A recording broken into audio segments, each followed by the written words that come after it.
जब बाली ने खींची हनुमान जी की आधी शक्तियां, फिर अचानक बाली भागने क्यों लगा। आखिर क्या हुआ जब हनुमान जी की आधी शक्ति बाली के शरीर में समा गई। हनुमान जी और बाली का युद्ध जब शुरू होने से पहले ही खत्म हो गया। आप देख रहे हैं सत्संग सागर। आइए जानते हैं इस पौराणिक कहानी को। वीडियो में आगे बढ़ने से पहले हमारे चैनल को सब्सक्राइब अवश्य करें। श्री राम के परम भक्त हनुमान जी एक तरफ और दूसरी तरफ उनसे लड़ने की मूर्खता करने वाला सुग्रीव का भाई, अंगद के पिता, अप्सरा तारा का पति और वानर श्रेष्ठ बाली अत्यंत शक्तिशाली था। उसने रावण जैसे योद्धा को हराया था। वह किष्किंधा का राजा था और देवराज इंद्र का धर्म पुत्र था। लेकिन बाली इतना शक्तिशाली क्यों था? रामायण के अनुसार बाली को उसके धर्म पिता इंद्र से एक स्वर्ण हार प्राप्त हुआ था। इसी हार की शक्ति के कारण बाली लगभग अजेय था। जब कभी भी कोई भी प्रतिद्वंदी उसके सामने युद्ध लड़ने आता तो इस स्वर्ण हार की बदौलत उस लड़ने वाले योद्धा की आधी शक्ति बाली के शरीर में समा जाती थी, जिससे युद्ध शुरू होने से पहले ही बाली अत्यंत शक्तिशाली हो जाता और हर बार युद्ध जीत जाता। लेकिन दोस्तों, क्या जानते हैं, एक समय ऐसा भी आया था जब बाली और पवन पुत्र हनुमान जी का आमना सामना हुआ था। अब सोचिए इस युद्ध में कौन जीता होगा। तो चलिए उसी घटना का वर्णन करते हैं। एक दिन राम भक्त हनुमान जी वन में तपस्या कर रहे थे। उसी समय अपनी ताकत के नशे में चूर बाली लोगों को धमकाता हुआ वन में पहुंचा और चिल्ला रहा था। बार बार चिल्लाकर दुनिया को बताना चाहता था कि उससे कोई भी उसको युद्ध में हरा नहीं सकता। उसके अंदर इतना घमंड आ चुका था कि जब वह सामने पथ पर पैर रखता और सामने कोई पेड़ होता तो वह उसे भी उखाड़ देता, क्योंकि वह अपना रास्ता नहीं बदलना चाहता था। वहीं पास में बैठे पवन पुत्र हनुमान श्री राम का नाम जाप कर तपस्या कर रहे थे। बाली के चिल्लाने से उनकी तपस्या में विघ्न उत्पन्न हो रहा था। उन्होंने बाली से कहा, हे राजन, आपको कोई नहीं रोक सकता, कोई हरा नहीं सकता, लेकिन इस तरह चिल्ला चिल्ला कर आप क्या जताना चाहते हैं? यह सुनकर अचानक ही बाली का क्रोध बढ़ गया। उसने हनुमान जी को चुनौती दे डाली। यहाँ तक कहा, हनुमान, तुम जिसका श्री राम का ध्यान कर रहे हो, मैं उन्हें भी हरा सकता हूँ। अब हर कोई जानता है कि हनुमान जी बड़े ही विनम्र स्वभाव के थे। हनुमान जी के बारे में कोई कुछ भी कहता तो वो हंसते हंसते टाल देते। लेकिन जब बाली ने उनके प्रभु श्री राम के विरोध में बोला तो हनुमान जी को अत्यंत क्रोध आ गया और उन्होंने बाली की चुनौती को स्वीकार कर लिया। दोनों के बीच तय हुआ कि अगले दिन सूर्य उदय होते ही दोनों के बीच एक दंगल होगा। इसके बाद बाली अपने राज्य के लिए निकल गया और हनुमान जी अपनी कुटिया की तरफ प्रस्थान करने लगे। जैसे ही हनुमान जी अपने कक्ष में पहुंचे तभी अचानक से वहां परमपिता ब्रह्मा जी प्रकट हो गए। उन्होंने हनुमान जी को समझाने की कोशिश की कि वह बाली की चुनौती को स्वीकार न करे, लेकिन हनुमान जी ने कहा कि उसने मेरे प्रभु श्री राम को चुनौती दी है।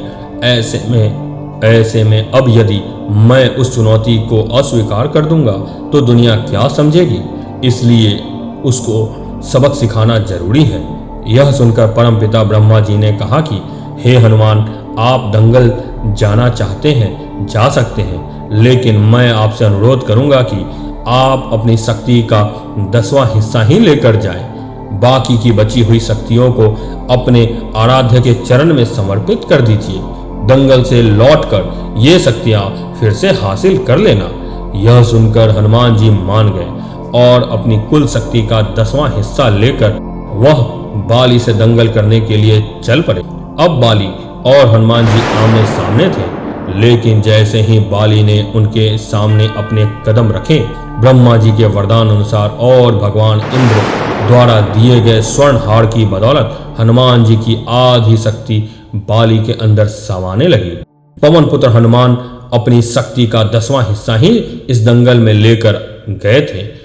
उनकी आधी शक्ति यानी कि सिर्फ और सिर्फ 5% शक्ति ही बाली के शरीर में समाई थी और उसी समय बाली अपार शक्ति को महसूस करने लगा। अब उसके अंदर वो शक्ति समाती जा रही थी। बाली को लगने लगा कि जैसे ताकत का कोई समुद्र उसके शरीर में समा रहा है। चंद पलों के बाद ही बाली को लगने लगा कि मानो उसके शरीर की सारी नस फटने लगी, रक्त बाहर निकलने ही वाला है। बाली को कुछ भी समझ नहीं आ रहा था कि आखिर ये उसके साथ क्या हो रहा है। तभी अचानक ही बाली के सामने ब्रह्मा जी प्रकट हुए। उन्होंने बाली से कहा, खुद को जिंदा रखना चाहते हो तो तुरंत ही हनुमान जी से कोसों दूर चले जाओ, अन्यथा तुम्हारा शरीर फट जाएगा और इस शक्ति के भार को सहन नहीं कर पाओगे। बाली को कुछ भी समझ नहीं आया, लेकिन वह ब्रह्मा जी को यूं प्रकट देखकर समझ गया कि जरूर कुछ गड़बड़ है। वो तुरंत ही वहां से भाग खड़ा हुआ।